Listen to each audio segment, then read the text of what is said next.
I saw a picture come up in my feed of a really funny and really cheap way of how somebody solved the spring retention in their center console lid. I tried it on mine and it works great. Since I'm putting it back together, I'm going to take a quick video and show you how you guys can do the same thing. This is not my idea, but it works and it's really cheap. So let's do this. So the tools I used are just a T20 Torx, 8mm socket, small flat blade screwdriver. Got a couple of these generic Ford clips for the trim panel pieces. If you don't have some of these laying around already. Trim panel pull tool, and a handful of change. First step with the center console lid open is get a hold of this trim panel and pull it forward. It's held on by 6 retaining clips, and behind it there are 3 hex head screws that go directly into the cup holder. One here, one in the middle, and one on the side. These all have to be removed. So for the rear cup holder trim, there's 6 vertical clips here. So let's try this. Just pull straight up on it and back towards the back seat a little bit. And here you can see the 6 vertical clips here and the slots in the front where it would clip into the forward trim panel. After getting the top and the front trim panel removed and you get the cup holder insert out, it's just an overlay that peels off.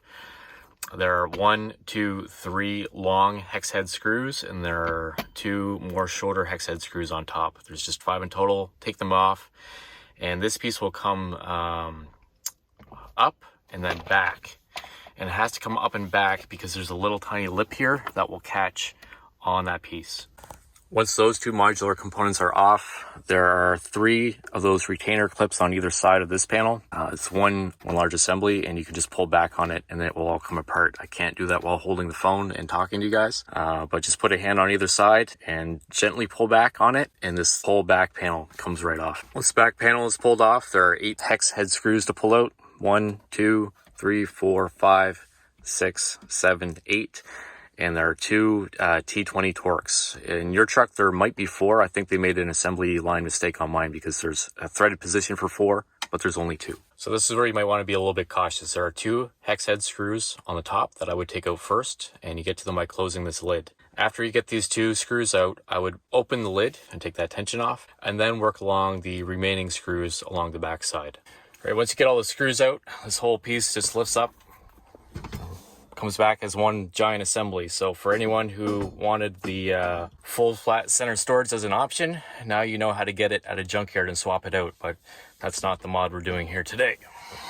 Okay, this is where things get a little redneck. Once you get this assembly on a workbench or your tailgate, you can get easier access to the springs and just wedge a shim underneath the springs to create more tension on them. So in this case, I'm using 20 cents worth of nickels.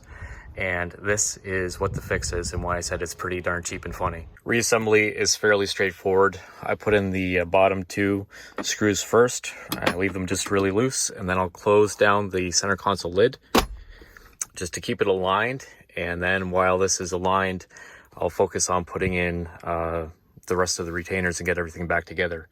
Again, it helps to have these clips on hand. You can pause the video and get the part number.